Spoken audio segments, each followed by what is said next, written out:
പാർലമെന്റിന്റെ ബജറ്റ് സമ്മേളനത്തിന്റെ രണ്ടാം ഘട്ടത്തിന് നാളെ തുടക്കം. വഖഫ് നിയമ ഭേദഗതി ബില്ല് ഈ സമ്മേളന കാലയളവിൽ സഭയിൽ അവതരിപ്പിക്കും. ബില്ല് പരിശോധിച്ച് സംയുക്ത പാർലമെന്ററി കമ്മിറ്റി നേരത്തെ തന്നെ റിപ്പോർട്ട് സമർപ്പിച്ചിരുന്നു. വിവരങ്ങളുമായി ജിഷ്ണു കൃഷ്ണൻ ചേരുന്നുണ്ട്. ജിഷ്ണു, കേൾക്കാമെങ്കിൽ പാർലമെന്റിന്റെ ബജറ്റ് സമ്മേളനത്തിന്റെ രണ്ടാം ഘട്ടം നാളെ തുടങ്ങുന്നു. പ്രധാനമായും വഖഫ് നിയമ ഭേദഗതി ബിൽ തന്നെയാണോ പ്രധാനമായും പരിഗണിക്കുന്നത്? അങ്ങനെയല്ലേ ജിഷ്ണു?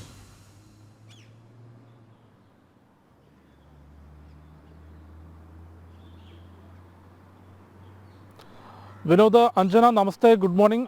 ബജറ്റ് സമ്മേളനത്തിന്റെ രണ്ടാം ഘട്ടത്തിനാണ് നാളെ തുടക്കമാകുന്നത്. രാഷ്ട്രപതിയുടെ നയപ്രഖ്യാപന പ്രസംഗത്തോടുകൂടി ആരംഭിച്ച സമ്മേളനത്തിൽ ബജറ്റ് അവതരണവും ഒപ്പം ബജറ്റിന്മേലുള്ള ചർച്ചയും പൂർത്തിയായിരുന്നു. രണ്ടാം ഘട്ടം നാളെ മുതൽ ഏപ്രിൽ 4 വരെയാണ് സമ്മേളനത്തിന്റെ കാലാവധി നിലവിൽ നിശ്ചയിച്ചിട്ടുള്ളത്. വിനോദ് ചൂണ്ടിക്കാട്ടിയതുപോലെയും ഈ സമ്മേളന കാലയളവിന്റെ ഏറ്റവും പ്രധാനപ്പെട്ട ശ്രദ്ധാകേന്ദ്രം വഖഫ് നിയമ ഭേദഗതി ബിൽ അവതരിപ്പിക്കുന്നത് തന്നെയായിരിക്കും. നേരത്തെ ലോക്സഭയിൽ കഴിഞ്ഞ വർഷം ഓഗസ്റ്റിൽ ലോക്സഭയിൽ വഖഫ് നിയമ ഭേദഗതി അവതരിപ്പിച്ചിരുന്നു എങ്കിൽ പോലും വിവിധ അംഗങ്ങളുടെ ആവശ്യപ്രകാരം, പ്രതിപക്ഷ അംഗങ്ങൾ ഉൾപ്പെടെ ആവശ്യപ്പെട്ടത് പ്രകാരം ബില്ല് സംയുക്ത പാർലമെന്ററി കമ്മിറ്റിക്ക് വിട്ടിരിക്കുകയായിരുന്നു.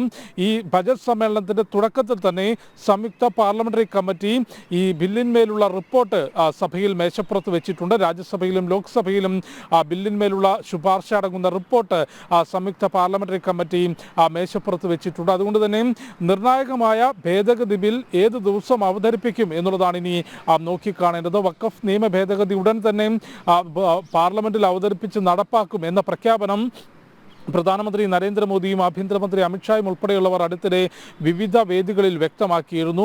വഖഫ് ബോർഡിന് നിലവിലുള്ള അമിത അധികാരങ്ങൾ റദ്ദാക്കുകയും രാജ്യത്തെ നിയമവ്യവസ്ഥകൾക്കുള്ളിലേക്ക് ബോർഡിന്റെ പ്രവർത്തനങ്ങൾ നിയന്ത്രിക്കുകയും ഒപ്പം ബോർഡുമായി ബന്ധപ്പെട്ട ഭൂമി പരിശോധനയ്ക്ക് ഉൾപ്പെടെയും സർക്കാർ ഉദ്യോഗസ്ഥർക്ക്, പ്രത്യേകിച്ച് കളക്ടർ ഉൾപ്പെടെയുള്ളവരെ ചുമതലപ്പെടുത്തിക്കൊണ്ടുമാണ് വഖഫ് നിയമത്തിലൊരു ഭേദഗതി നിലവിൽ കൊണ്ടുവരുന്നത്. ഇത് ഈ ബില്ല് പരിശോധിച്ച സംയുക്ത പാർലമെന്ററി കമ്മിറ്റി MP ജഗദാംബിക പാലിന്റെ അധ്യക്ഷതയിലുള്ള കമ്മിറ്റി രാജ്യത്ത് വിവിധ ഭാഗങ്ങളിൽ വഖഫ് ബോർഡുമായി ബന്ധപ്പെട്ട പ്രശ്നങ്ങൾ നിലനിൽക്കുന്ന സ്ഥലങ്ങൾ നേരിട്ട് സന്ദർശിക്കുകയും അവിടെ പ്രശ്നബാധിതരുമായും വഖഫ് ബോർഡുമായും ജനപ്രതിനിധികളുമായും എല്ലാം തന്നെ ചർച്ച നടത്തിയിരുന്നു. റിപ്പോർട്ട് സമർപ്പിക്കുന്നതിന് മുൻപ് തന്നെ ഈ സംയുക്ത പാർലമെന്ററി കമ്മിറ്റിയിലെ ചില അംഗങ്ങൾ തന്നെ വ്യക്തമാക്കിയത് വഖഫ് ബോർഡ് കടിഞ്ഞാണില്ലാത്ത കുതിരയെ പോലെ രാജ്യത്ത് ഭൂമി പിടിച്ചടക്കുന്നു എന്നൊരു പ്രതികരണം നടത്തിയിരുന്നു. ഏതായാലും വഖഫ് നിയമ ഭേദഗതി ബിൽ ഈ വരാനിരിക്കുന്ന അല്ലെങ്കിൽ നാളെ ആരംഭിക്കുന്ന സമ്മേളന കാലയളവിൽ അവതരിപ്പിക്കും. ലോക്സഭയിൽ നിലവിൽ ബില്ല് പാസ്സാക്കുന്നതിനുള്ള